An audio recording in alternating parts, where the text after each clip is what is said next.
Bonsoir à tous, émission Leverad, l'émission du consistoire israélite de Marseille, l'émission de votre consistoire. Et comme tous les mercredis, je m'invite chez vous avec des invités de qualité.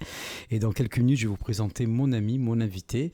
Mais avant tout ça, d'abord, je voulais vous remercier de votre écoute. Vous remercier aussi, après l'émission de la semaine dernière qui était sur la paracha de Yitro. J'ai eu un nombre incalculable de retours, des gens qui ont découvert la fête d'Yitro, qui ne la connaissaient pas, qui avaient une tradition de faire certaines choses sans le savoir. Et puis, comme je vous l'avais dit, cette émission, je l'avais dédiée à la mémoire de mon papa et de ma maman. Et ça m'a d'autant plus touché. Et puis, ce jour-là, c'était pas l'animateur radio qui était sensible derrière l'écoute de cette radio, mais c'est le petit garçon, le petit Marc Memoun, qui a revécu ces moments d'enfance, de jeunesse. Et surtout, bien sûr, le souvenir de mes parents tant aimés et qui me manque tous les jours un peu plus. Voilà, merci en tout cas beaucoup pour votre retour d'émission, c'était absolument fabuleux. Je vous rappelle aussi que les émissions, vous pouvez les voir ou entendre sur le podcast de radiojm.fr. Il vous suffit donc de rentrer sur radiojm.fr. Vous allez sur le logo Média et dans Média, vous avez podcast vidéo, podcast audio et vous aurez le plaisir, j'espère, d'écouter toutes les émissions de Radio GM et entre autres l'émission Leverad. Voilà, merci pour cette présentation un petit peu longue peut-être, excusez-moi, et merci aussi à la radio qui est en train de se mettre en place au centre Judaïka de manière de plus en plus précise, de plus en plus professionnelle. Aujourd'hui, je reçois un invité, mais je reçois surtout un ami. J'ai réalisé que ce monsieur, je l'ai connu, j'avais tout juste 25 ans, donc ça fait exactement 40 ans qu'on se connaît. Pas longtemps. Ça fait 40 ans qu'on est amis, ça fait 40 ans que je le respecte et j'ai toujours un immense plaisir à le recevoir à la radio. Alors, ce monsieur est toujours à l'initiative de beaucoup de choses.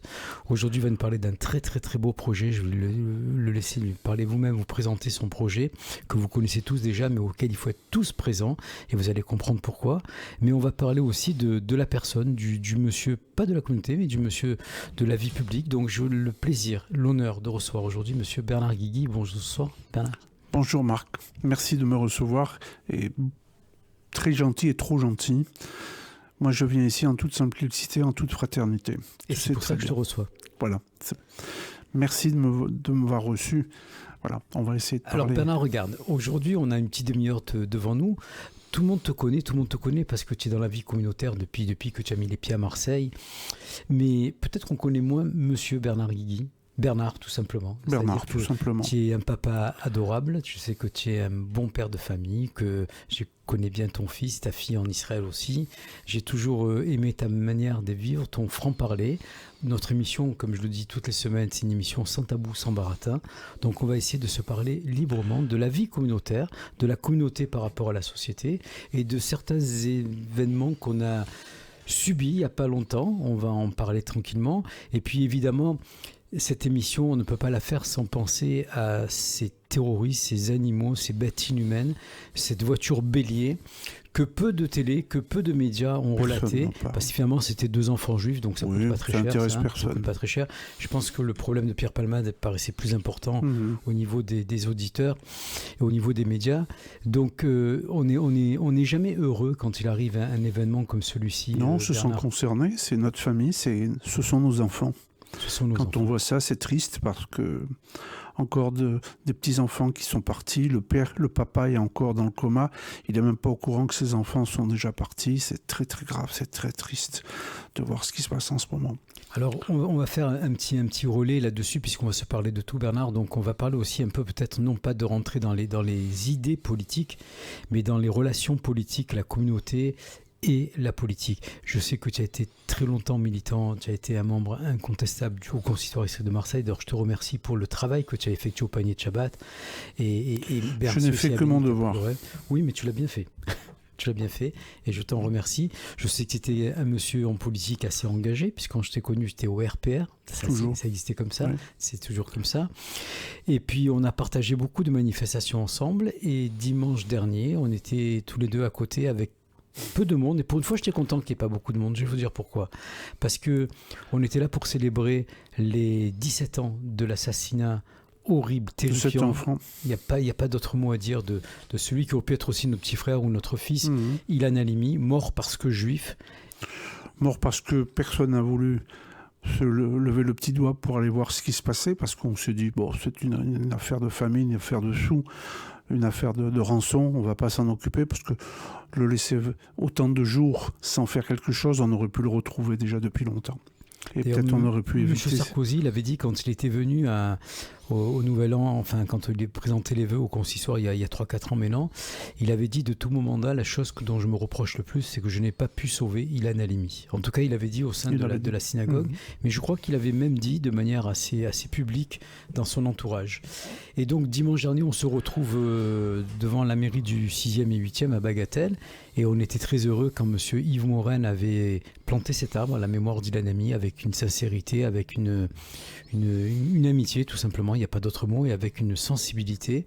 Et chaque année, j'avais plaisir à aller fêter plaisir, c'est un grand mot, mais j'étais fier de voir que Marseille pensait à Ilan Halimi. C'était notre référence, cette mairie, puisque je me souviens, j'avais fait des démarches pour qu'on puisse afficher le portrait de Gilad Shalit, et aucune mairie l'avait accepté. Et notre ami Dominique Thion m'a dit, Bernard, il n'y a aucun problème, on va l'afficher. Ce jour-là, c'était un grand bonheur pour moi, parce que au moins quelqu'un était courageux, et puis il y a eu des contre-manifestants qui étaient à l'extérieur, et je me souviens de Dominique qui me dit, Bernard, surtout tu bouges pas, tu restes ici parce que je te connais.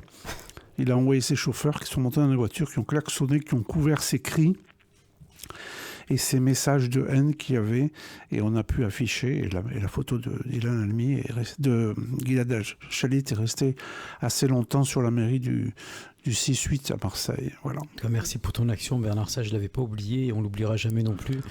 Et donc ce dimanche, on se retrouve donc invité officiellement par le monsieur Benaroche. Donc monsieur Benaroche, je précise bien, le maire du 6e et du 8e, pas notre ami Elie Benaroche, bien évidemment. Et je vous rassure tout de suite, il n'y a aucun lieu de parenté entre les deux personnages. Et il vaut mieux comme ça. Et puis donc voilà, donc on a un très beau discours de Michel Cohen-Tenouji, président du consistoire israélien de Marseille, de Madame Fabienne Bendayan, présidente du CRIF, de Monsieur Lionel Sora du Fonds social, qui avait vraiment cerné le problème, cerné l'invitation, et qui ont parlé avec beaucoup d'émotion du terrorisme en général et de Ilan Halimi en particulier. Et après, donc en conclusion, Monsieur Benaroche prend la parole. Un amalgame. Et là, je pense, Bernard, qu'il a oublié les raisons pour lesquelles on était là. Oui. Il a fait un amalgame en parlant de quelqu'un d'autre qui n'a rien à voir avec l'affaire Ilan Halimi. Quelqu'un qui n'est pas comparable de par son passé avec ce qu'il a fait. Je crois qu'il a eu des condamnations judiciaires et on ne va pas parler de lui quand on vient commémorer l'assassinat, l'horrible assassinat de notre petit frère Ilan Halimi. Et cet amalgame nous a déplu, nous aurions dû faire comme ont fait nos coreligionnaires à Lyon, tourner la tête et se tourner, donner le dos au maire et lui montrer notre désaccord. Voilà. C'est certain. D'ailleurs, j'ai vu que dans le regard de Michel, de Fabienne, de Lionel, il y avait un malaise, il y avait un mal-être, il y avait une malposition parce que quelque part, je veux dire, quand sur les photos le lendemain sur les journaux, on voit tout le monde réuni, on a l'impression que quelque part on a peut-être cautionné ou on a été manipulé par cette manifestation.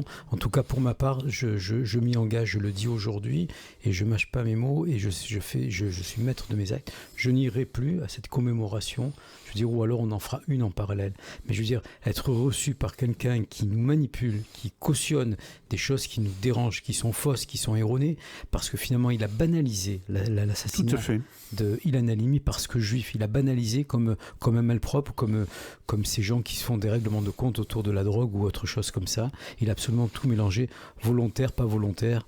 Je ne me permettrai pas d'être aussi catégorique que ça, mais mal pensant, ça c'est certain. Et j'espère que Michel, Lionel et Fabienne vont pouvoir avoir un droit de réponse et des éclaircissements sur cette très mauvaise, très sale présentation de M. Benaroche, maire du 6e, 8e, que je salue évidemment s'il nous écoute et qu'un jour j'aimerais bien qu'il vienne ici puis qu'on en discute ensemble parce qu'il faut assumer ses actes et ses paroles. Moi je devais cet après-midi exceptionnellement aller voir le maire de Marseille. Et puis j'ai un empêchement parce que je voulais parler du quartier de Noailles où ma femme travaille. Et puis j'ai un empêchement, donc je ne pourrais pas y aller. Et j'avais l'intention de lui parler de ce qui s'est passé à la mairie, de cet amalgame qui avait été fait concernant le maire du 6-8. Voilà. Je crois que nos responsables communautaires vont le faire ou l'ont déjà fait. Ils sont en train d'y penser en tout cas. Et puis voilà, donc on va fermer cette parenthèse qui m'a fait mal, Je suis parti, je veux dire, bon, évidemment, je me suis interdit d'applaudir ce genre de discours, et j'avais de la peine de voir que nos représentants communautaires étaient sur cette photo. En tout cas, ça c'est sûr. Voilà, Bernard, on l'a dit, on l'avait sur le cœur. Il fallait le dire. Il fallait le dire. Et il faudrait que tout le monde le dise haut et fort. On ne peut plus se taire, on ne peut plus accepter ce genre de choses. Non. Parce que si on les cautionne, ça veut dire qu'on cautionne tout ce qu'il y a autour, et ça c'est insoutenable. Par contre, je le dis, je le répète, que j'avais applaudi, que j'étais même allé féliciter M. Benoît Payan, maire de Marseille, pour la commémoration des 80 ans de la rafle de Marseille. Il a fait un discours remarquable. Où il a été remarquable, où il a même parlé des actes antisémites, anti-juifs de Jérusalem de la veille. Et donc, je veux dire, je pense que, quel que soit... donc, vous voyez bien que ces gens-là, a priori, sont du même parti politique, et certains peuvent réfléchir et d'autres beaucoup moins. Voilà, je ne voudrais pas rentrer dans les débats politiques parce que ce n'est pas le but de mon émission, mais il fallait que je vous le dise, et je suis content que Bernard est à côté de moi pour en parler. Bernard, on va parler de quelque chose de... Alors, je ne sais pas si c'est douloureux ou si c'est heureux. On va parler évidemment de notre regretté, notre rave Avraham Memoun, qui est parti donc cet été pour un monde meilleur, si Dieu veut. Et je sais que d'où il est, il nous protégera toujours, quoi qu'il en soit. Si Dieu veut. Tu as pris cette décision de prendre le flambeau. Oui. Alors, je vais bien préciser une chose. Je le sais, tu me l'as dit et je l'ai entendu. Tout ce que tu as fait autour de ce programme a été fait avec l'autorisation de Monique, l'épouse de Rav Memoun, qui est souvent oubliée dans les commémorations. La pauvre, elle n'avait pas une place très facile. Être la femme du Rav Memoun, évidemment, c'est un drôle de métier, je dirais. Et elle a fait ça avec beaucoup d'aisance, de qualité et de gentillesse. Merci Monique, si tu nous écoutes, et je sais que tu écoutes souvent l'émission. Merci de nous avoir prêté ton mari toutes ces années. Je n'aurais jamais pris la décision de faire quoi que ce soit sans son autorisation. Nous avons une chance, c'est que nous avons passé un Shabbat à Tel Aviv, et je rencontre à l'Hilton, dans la salle à manger, notre ami Patrick Zemmour, qui me dit « Je suis avec Madame Memoun ». J'ai dit « Alors, s'il te plaît, profites-en, demande-lui si elle accepterait qu'on puisse faire quelque chose. » C'était quand ça donc, Bernard C'était en fin d'année. Fin d'année, c'est donc quelques mois. En novembre. Et le soir même, je revois Patrick, puisque c'était le vendredi soir. Le samedi, il me dit, Bernard, il me dit, Monique était avec nous à la table, elle a passé le Shabbat, elle est entièrement d'accord. Alors, à partir de ce moment-là, j'ai décidé de lancer l'opération. Alors, développe-nous cette opération, Bernard. Alors, cette opération, c'est quoi? C'est un jardin à la mémoire de notre maître, de notre rave, de notre ange, le rave Avraham Memoun, qui a tant donné pour nous, qui a fait énormément pour nous. J'ai décidé de faire quelque chose de grandiose, mais tout ce que je pourrais faire, tout ce qu'on pourra faire, ça ne sera jamais à la mesure de ce qu'il a fait pour nous. Tellement il a fait pour nous. Donc, j'ai demandé à ce que le CACEL me trouve un emplacement aux alentours de Jérusalem, de façon à ce qu'on puisse faire un beau jardin à sa mémoire, où on viendra pèleriner, on viendra se recueillir, penser au Rav Memoun et compagnie, et en même temps on viendra faire une séouda, se réjouir, et puis si on peut, attendre un peu, puis faire la prière sur la lune, parce que le Rav Memoun y tenait énormément. Donc j'aimerais. Birkat Alevana. Birkat Alevana, voilà. J'aimerais bien qu'on fasse ça. Donc j'avais dit à Madame Memoun qu'on le fera, l'inauguration, si Dieu veut, pour le 11e mois, puisque ça correspond à quelque chose, c'est la fin du deuil. Et donc, je fais tout pour que tout soit prêt pour le... Je pense que ça va être vers le 14 juillet, 16 juillet. Donc, je fais tout pour que tout soit prêt. J'en avais déjà parlé à peu près 3 semaines en Israël, quand j'étais en Israël. On m'a proposé 2 emplacements. Je n'ai pas eu le temps de les visiter. Je vais retourner dans pas longtemps en Israël. Je vais les voir.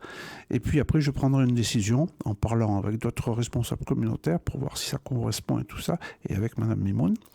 Et avec les enfants du Rav Memoun. Et puis si tout le monde est d'accord, eh bien, on commencera les travaux de façon à ce qu'on puisse être prêt pour la fin des 11 mois. Voilà. Alors au niveau de l'organisation, Bernard, je veux dire, j'imagine que c'est une organisation de grande envergure. Tout à fait. Ça va être sur le plan local, marseillais, national, international, parce que le Rav Memoun était connu dans le monde entier, connu, reconnu et respecté dans le monde entier. Donc comment tu envisages cette manifestation Et alors, je rappelle quand même que Bernard Guy est président du CACEL, parce que la terre d'Israël, elle est indispensable sous nos pieds si on veut marcher droit et la tête haute. Hein. Et si on veut se mettre à l'ombre, on a besoin des armes. Et si on a soif, on a besoin d'eau. Comment on va faire J'inviterai toute la communauté, tous les juifs qui veulent venir, tous les non-juifs qui veulent venir. Affréter un avion peut-être, Bernard ? Peut-être. Bien sûr, chacun paiera sa part. Et je mettrai à la disposition à l'aéroport ou dans des villes comme Jérusalem des bus de façon à ce que tout le monde puisse venir pèleriner là-bas. Pas en se disant comment on fait pour y accéder et tout ça, on n'a pas trouvé, on ne sait pas où c'est. Le CACEL mettra à disposition des bus et on fera en même temps une Séouda sur place. Et on fera l'inauguration. Et il y a même des gens qui m'ont demandé s'ils pouvaient poser des plaques à la mémoire de leurs défunts. Je leur ai dit que ce n'était pas du tout l'endroit.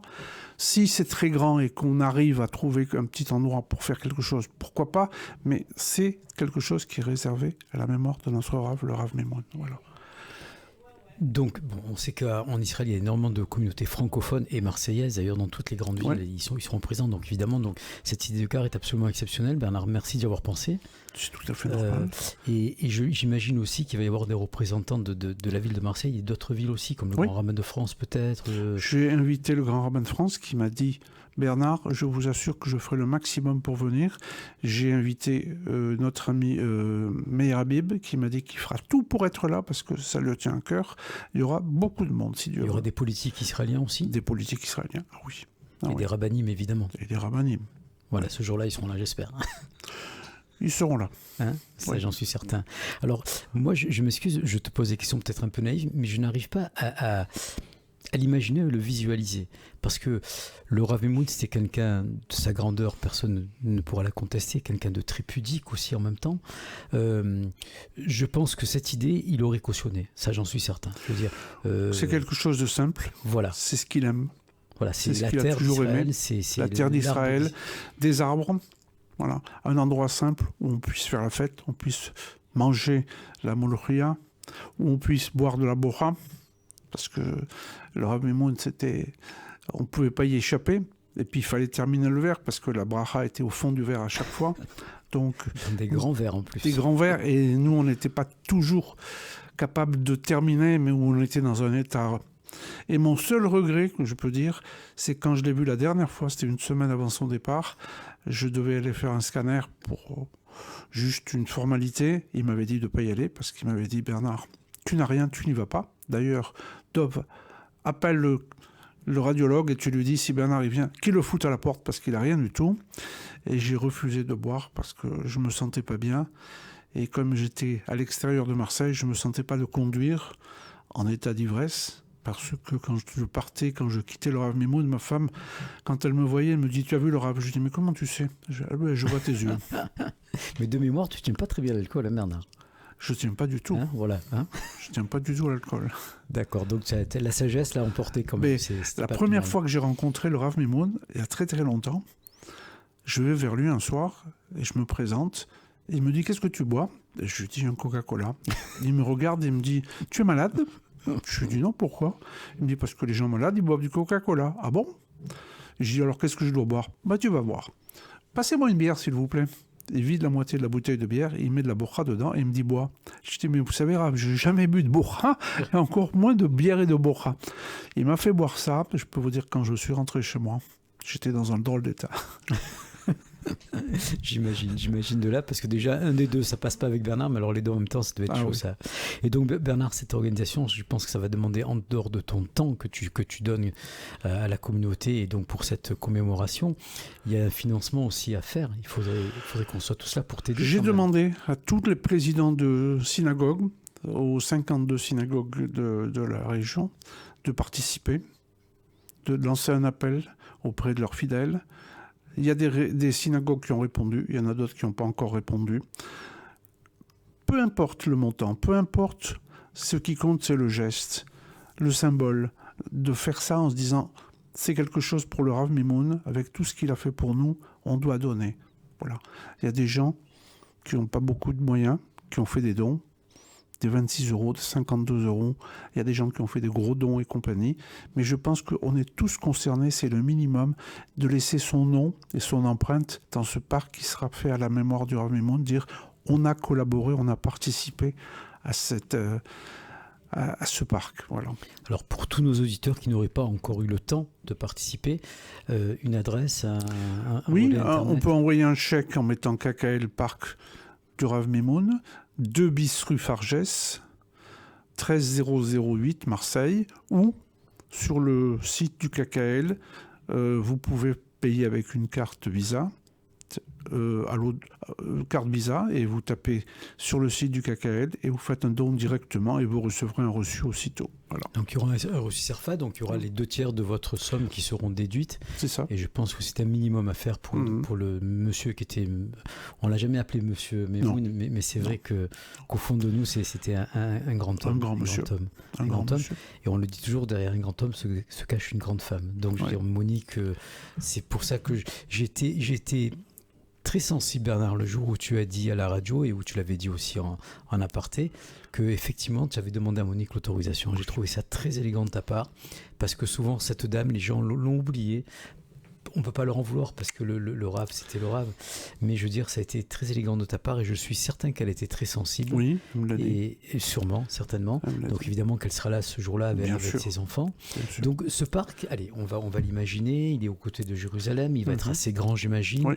Beaucoup d'arbres, différents types d'arbres. Qui va l'entretenir? Comment ça va se passer? C'est le KKL qui s'occupe de l'entretien. J'ai demandé à ce qu'il y ait table, des chaises en dur, de façon à ce qu'on puisse s'asseoir, pèleriner, qu'on puisse manger, faire la fête et tout cela. Donc, il sera bien aménagé parce que le KKL est habitué à faire ce genre de choses. Il y aura un grand barbecue, j'imagine, parce que... Il y aura certainement un barbecue. Rav Mimoun barbecue, ça va tout ensemble. Ah oui. Et donc, on va y célébrer parfois peut-être des dates précises, des fêtes comme Yom Ha'atzmaout ou... On pourra. Ou on pourra monter, ça sera ouvert en permanence, on pourra y aller quand on veut. Et même une petite réunion familiale, on ira à sa mémoire, faire une petite fête, une petite séouda et tout ça. En tout cas, je pense qu'il faudra, Bernard, que tu en parles à la communauté assez proche, de manière assez proche, pour que les gens puissent s'organiser, être présents au courant du mois de juillet. C'est ça, puis ça attend les 11 mois du Rav. C'est la veille des vacances, donc il faudra qu'on puisse s'organiser avant pour pouvoir avoir de la place dans les avions. Oui, et peut-être même affréter un avion. Si on arrive à avoir un avion plein, je négocierai avec Elal. Je suis habitué à discuter avec eux. J'essaierai de négocier le prix des billets. Si tu peux négocier les horaires aussi, ça serait sympa. Et les horaires, ça serait une très bonne chose. Ça serait très sympa de ta part. Bon, le sandwich, ça y est, on s'y est habitué, mais les horaires, c'est pas encore le top. Ah oui. Et tu vas inviter des politiques marseillais aussi? Oui. Je vais inviter Renaud Muselier. Ils t'ont répondu? Pas encore, je leur ai pas encore parlé, mais ils ont entendu parler du projet. Je vais inviter Renaud Muselier, mon ami, Martine Vassal, notre ami, Benoît Payan. Très bien. Voilà. Moi, je suis persuadé que ces gens-là seront là parce que ces derniers temps, ils ont toujours manifesté leur attachement, leur sensibilité, leur amitié, aussi bien pour la communauté que pour l'État d'Israël. Et je tiens à les féliciter aujourd'hui parce que j'ai l'impression que ça devient compliqué de dire qu'on aime un pays démocratique dans un monde de fous, de dictateurs. C'est tellement simple. Et je vais te raconter une anecdote. Chaque année, avec le KKL, on partait au mois de novembre en Israël. Et j'avais pour habitude d'inviter des politiques et des journalistes. Et une année, j'ai invité des magistrats d'Avignon. Et on est arrivé pour planter des arbres. Et je leur ai dit, écoutez, la veille de notre retour, on ira à Tibériade. Vous êtes catholique, vous savez ce que représente Tibériade pour vous. Le Christ a marché sur l'eau et tout ça. Ils étaient fous de joie. Et puis je leur ai dit, écoutez, vous avez des arbres, vous allez planter des arbres de Judée. Et au président du tribunal, je dis, monsieur le président, vous allez lire la prière du planteur en français. Comment vous me faites cet honneur? Je dis, oui, monsieur le président, vous allez faire ça. Ils plantent des arbres, tout le monde est heureux de planter son arbre et compagnie. Et puis tout d'un coup, le président vient vers moi. Je me demande ce qu'il allait me demander. Il me dit, je peux vous demander quelque chose? Je dis, mais oui, monsieur le président. Est-ce qu'on peut prendre un peu de terre? Je dis, mais écoutez, mais bien sûr, vous pouvez prendre. Cette terre était splendide. J'avais l'impression qu'elle était mélangée avec de l'huile d'olive. Elle était grasse, elle était belle. Et il était fou de joie. Et le soir, quand on s'est retrouvé à Tel Aviv, je lui dis, monsieur le président, je pense que vous aimez les Juifs et Israël. Pourquoi on fait tant de mal aux Juifs? Et il me dit, vous savez, monsieur, c'est très simple. La jalousie. Je dis, pardon? La jalousie. Mais la jalousie, on ne peut pas tuer 6 millions de juifs par sa jalousie. Il me dit, oui, monsieur, on est jaloux de vous. Et j'avais posé la question à une journaliste en lui demandant, dans l'avion, vous allez arriver dans un pays que vous ne connaissez pas. À votre avis, par rapport à la France, c'est grand comment? La moitié, le 3/4 Oh, plus que la moitié. C'est énorme. Je lui dis, vous savez, PACA, c'est 1,5 fois plus grand qu'Israël. Oh non, c'est pas possible. Et combien vous pensez qu'il y a de juifs en Israël? 35 millions. Et dans le monde, vous êtes 400 millions. Vous imaginez 400 millions de banquiers qui dirigent le monde. C'est grave. Pour une journaliste qui ne savait pas que nous étions en peine une trentaine de millions dans le monde. Voilà. Tu sais, moi, j'ai une patiente qui pensait que tous les dentistes de Marseille étaient juifs. Hein, donc, c'est un peu pareil. Hein. C'est un petit peu pareil. Hein. Je veux dire, les gens, les gens ont décidé qu'on représentait une... Alors qu'on le sait et on est là pour les aider. Et tu as été un des premiers à le faire. Je veux dire, il y a 10% de la population juive à Marseille qui est au-dessous du seuil de pauvreté. Donc, je veux dire, arrêtons ces images, arrêtons ces clichés. Mais la journaliste, je lui ai dit qu'il y avait des pauvres chez nous. Elle ne le croyait pas. Et je l'ai invité à venir au panier du Shabbat voir la distribution qu'il y avait. Et je lui ai dit, vous savez une chose, c'est un panier de Shabbat, il porte ce nom, mais madame, la misère n'a pas de couleur. Celui qui tend la main recevra un panier, peu importe son origine. Et elle m'a dit, je ne pensais pas que chez les Juifs ça existait la misère. J'ai dit, ben oui. Par contre, la générosité, ils savent très bien que ça existe. Ça, j'en suis certain. Alors, Bernard, l'émission va très très vite. Il reste 1 ou 2 minutes d'émission. Comment tu as pris la décision donc, de devenir président du CACEL? Je veux dire, puisque tu as toujours été dans la communauté, c'est vrai, mais pourquoi le CACEL? Est-ce qu'on est venu te chercher? Est-ce que c'est toi qui es allé? Alors, l'amour de la terre, j'imagine, évidemment. J'ai été invité à un repas par le général Amir Réhouveni. Il m'a invité à déjeuner, il est venu à Marseille et il m'a dit « J'aimerais que vous preniez la responsabilité du CACEL ». J'ai dit « Écoutez, vous m'honorez, je suis très sensible. Mon papa a été président du CACEL en Algérie, mais j'ai trop d'occupations, je ne peux pas m'en occuper. » Il m'a dit « Réfléchissez ». J'ai dit « Écoutez, je ne veux pas me forcer, je vous dis sincèrement, j'ai trop d'occupations, je ne peux pas. » Il revient en septembre, il m'invite à manger. Il me dit, Shana Tova, voilà un cadeau, une cravate du CACEL, avec l'écusson du CACEL, voilà, vous êtes le président. J'ai dit, mais vous me placez devant un fait accompli. Vous êtes le président du CACEL. Il faut qu'on le remercie, ce monsieur, quand même. Hein. Ben oui, Amir Réhouveni, le général, voilà. Et il m'avait raconté, pendant la guerre de Kippour, ce qu'il avait eu. Merci beaucoup Bernard. En tout cas, l'émission va bientôt prendre sa fin. Donc, on vous rappelle, vous envoyez vos chèques aux 2 rue Fargès. 2 bis rue Fargès. 2 bis rue Fargès, donc à l'ordre du CACEL, plantation pour le Rav Memoun. Comme on ne vous cache rien, l'émission aujourd'hui est enregistrée parce que demain je voyage vers Israël et j'en suis très heureux. Donc vous aurez quand même votre émission ce soir mercredi. La semaine prochaine, donc je ne serai pas là. Je vous donne rendez-vous dans 15 jours où j'aurai comme invité Jean-Jacques Zenou, président de la Radio Juive de Marseille. Car le 2 mars, dès maintenant, sachez qu'il va y avoir les 40 ans de la Radio Juive qui vont être célébrés au cinéma Le Prado. Un film exceptionnel a été programmé, préparé. Donc soyez très nombreux. Il suffit simplement de réserver votre place. L'entrée sera complètement gratuite, il n'y aura ni appel de fonds, ni levée de fonds, ni place payante, donc l'entrée est gratuite, il suffit d'aller sur le site de la Radio Juive de Marseille et valider vos places parce que le nombre de places sont limitées évidemment. Merci à tous, merci Amy, merci pour ton travail, merci à vous tous, merci beaucoup Bernard pour le temps que tu nous as donné. À très bientôt j'espère. Si Dieu veut. On vous embrasse à tous, n'oubliez pas en famille d'aller écouter la paracha Mishpatim cette semaine sur les lois, les juges, ça peut peut-être nous donner des réflexions pour l'avenir. Je vous embrasse à tous, Shabbat Shalom avec quelques jours d'avance et rendez-vous dans 15 jours. Au revoir.